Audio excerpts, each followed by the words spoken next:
It's Florida week in the Republican presidential primary. Tonight, 9 Republican presidential candidates will debate in Orlando ahead of the Florida Conservative Political Action Conference tomorrow and the Florida Republican Party straw poll on Saturday. The Mitt Romney and Michelle Bachmann campaigns say their candidates will not participate in Saturday's straw poll events, but their names will be on the ballot. Unlike its Iowa counterpart, Florida's straw poll actually has demonstrated some predictive value. It's been held 3 times in the past. Reagan won the straw poll in 1979, George H.W. Bush won in 87, and Bob Dole won in 95. All 3 went on to win the national Republican nomination. A new Quinnipiac poll that assumes correctly that Sarah Palin will not be on the ballot shows that among registered Florida Republican voters, Texas Governor Rick Perry leads the field with 31%. Mitt Romney trails with 22%. The rest of the candidates all poll in the single digits. When asked if the primary came down to a choice between Perry and Romney, Florida Republicans prefer Perry, 46 to 38%. When Republican and Democratic voters in Florida were asked if the general election came down to Perry and President Obama, Rick Perry, who calls Social Security a Ponzi scheme, trails the president 42 to 44%. Mitt Romney runs stronger one-on-one against the president, leading President Obama in Florida 47 to 40. At the Faith and Freedom Coalition rally in Orlando today, the Republican candidates reviewed how they will define their candidacies tonight. I'm proud to be the son of tenant farmers. And I can tell you one thing, I wasn't born with 4 aces in my hand. We weren't wealthy in material things, but we were sure rich in a lot of other things. We were rich in spirit. We were rich in values. There are plenty of people who are running for president who are politicians. Nothing wrong with that. But to beat Barack Obama and to get America back on track to creating jobs and having a strong, stable foundation that will rebuild our economy, I think it helps to have someone who's had a job to create jobs for the American people. President Obama's approval numbers are at their lowest level, so we don't have to go to the side. We don't have to sit on the back of the bus in this election. We need to stand up and be counted and have a candidate this time that is a true social conservative that will stand for our issues. Joining me now, former senior advisor to the McCain-Palin campaign and newly appointed MSNBC analyst, Steve Schmidt. Thank you very much for joining us tonight, Steve.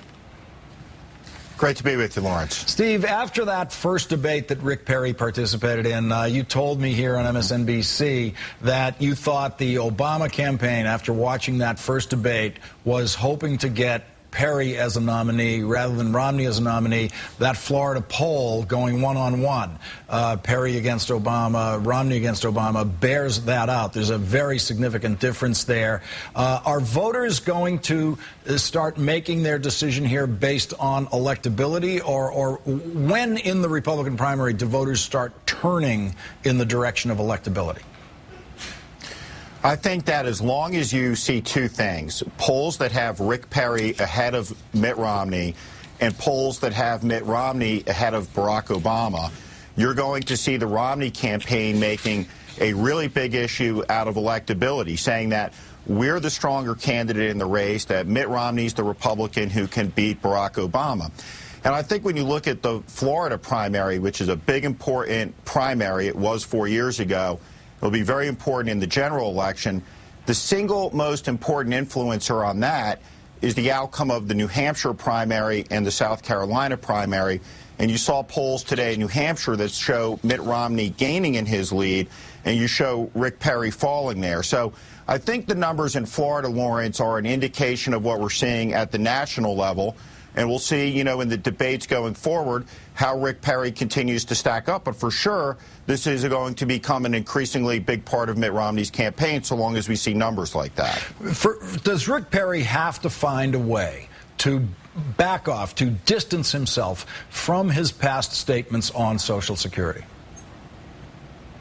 I think those statements on Social Security, there's a strong case to be made that they render him unelectable.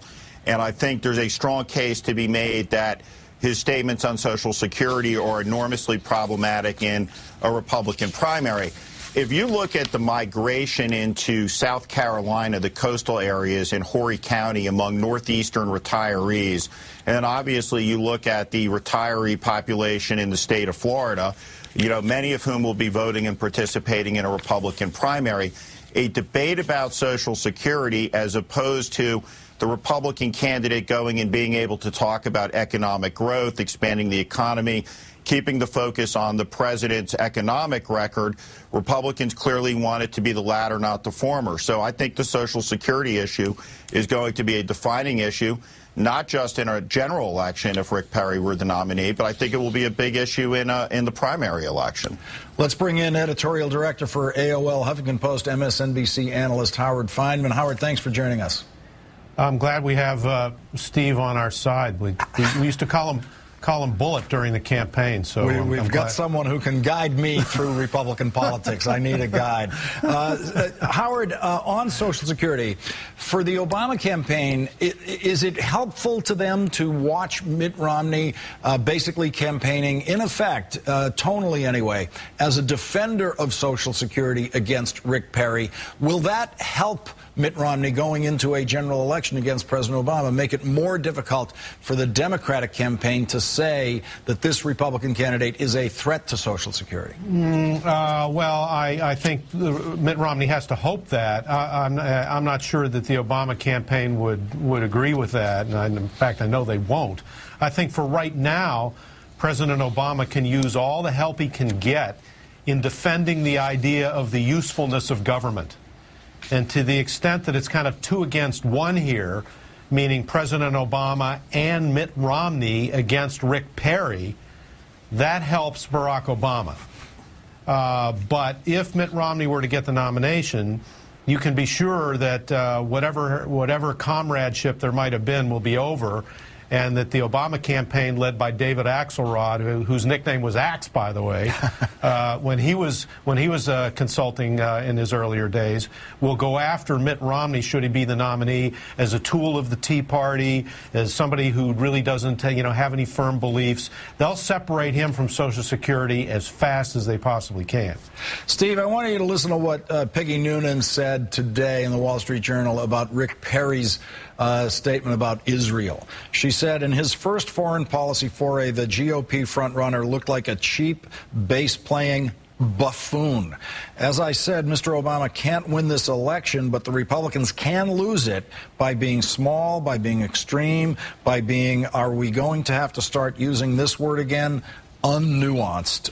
There's Peggy Noonan calling a leading Republican presidential candidate a buffoon on possibly the single most important foreign policy issue for a candidate to get right, Israel. Well, the premise of the speech, of course, was that the United States is appeasing the Palestinians in the same week where the United States government will be vetoing the Palestinian aspiration for statehood. So, at a very basic level, the speech made no sense, and I think that she has called that out, and there has not been great reaction to the speech. And as we move forward into the campaign, I think expectations will clearly, continue to rise for Governor Perry to show that he is able to perform at a presidential level. And there seems to be universal opinion that he didn't meet the bar when it comes to that speech. Howard, how does a mistake like that get made? I mean, we kind of presume that there's enough talent on the bench in both parties, staff-wise, for campaigns, that when it comes time for the candidate to give the Israel speech, they just take, every, boilerplate statement that works and has worked in the past, you plug it in there, you say it, you just try to sound credible saying it. How can you go this far astray? Well, it's because Rick Perry deliberately doesn't want to be nuanced. He's proud of being unnuanced. He's beyond unnuanced. He wants to use whatever hot-button word he can use in any context he can use it. Thus, the use of the word appeasement, which was not only an overreach rhetorically, but missed the fundamental fact that Barack Obama was going to the president was going to pull the rug right out from under Rick Perry in a speech later that day. So it is, I think partly it's that Rick Perry is running on shock value rhetorically. He's done it from the very beginning. A lot of the Tea Party really likes it. They wear criticism from people like Peggy Noonan as a badge of courage. That works in some contexts, but it certainly doesn't work on complex foreign policy issues in general, and it doesn't work in the minefield of the Middle East issue in particular. Steve, let's take a look at what the polls are telling us about what Florida voters are thinking about the issues. There's a Quinnipiac poll that says that they were asked, is it fair or unfair to describe Social Security as a Ponzi scheme? That, of course, is Rick Perry's term for it. 52% of Republicans said it was fair. 33% of all voters said it was fair. Obviously, there's a problem there in a general election in Florida with that Ponzi scheme phrase trailing him around. How much of a problem does he have among Republican voters in Florida in a primary with that Ponzi scheme label on him? I think it's a big problem because, you know, poll numbers are moved by message, and they're going to see massive amounts of advertisement that go after elements of Governor Perry's book. I suspect both from the Romney campaign, maybe from other campaigns, and certainly from a group of, you know, certainly from the outside groups. You know, at the end of the day, the question of whether there should be a social safety net, the question of whether Social Security is a good thing or a bad thing has been settled largely since the 1950s. There are debates about whether it should be reformed, how should it be reformed. You know, those debates, you know, color, midterm elections, they color congressional elections. But at the end of the day, what Rick Perry wrote about in his book seems to be on the far side of public opinion in this country. And I think that it's going to be a very problematic issue for him as he proceeds forward in the general election. And I may add, you have a lot of senior citizen voters in the state of Iowa who are labeled as Tea Party voters who rely on and don't want tampering with their Social Security. And I think that as the debate begins to boom around this, it's going to be a hard debate for him. Howard, does Rick Perry have to win this debate tonight? He came out of the gate really running away with the polls, but not running away with the debates. I think Steve and I both scored Romney as the winner of their first confrontation in a debate. Does Perry need a clean debate win somewhere along the line here very soon, like tonight? Yeah, I think the expectations have risen for him, Lawrence. The poll numbers bump up the expectations. The fact that he's now been in a couple. A lot of people thought he would fall flat on his face the first time he was out. He didn't. He did pretty well, better than expectations. He's got to keep meeting and exceeding expectations. I talked to top advisors in both camps about the state of play these days. The Romney people seem very confident that over time Rick Perry is going to wear out his welcome, that he's not really ready for prime time, that he doesn't have the knowledge, he doesn't have the ability. They're pretty confident to the point of quietly being cocky. And on the Perry side, they're saying that Mitt Romney just doesn't have a message. He has no message, and so they're willing to go pretty far on the language that we were discussing because they're confident that Romney just doesn't really stand for anything.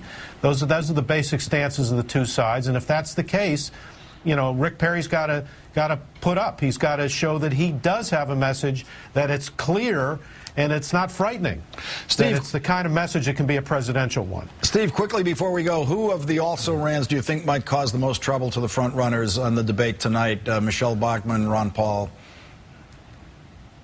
Well, any of them could cause trouble, but I think you will see reliably going forward, you will see Michelle Bachmann constantly attacking Rick Perry from the right, trying to undermine his conservative credentials because she needs to do that in order to get some oxygen back in Iowa. MSNBC political analysts Howard Fineman and Steve Schmidt, thank you both very much for joining me tonight.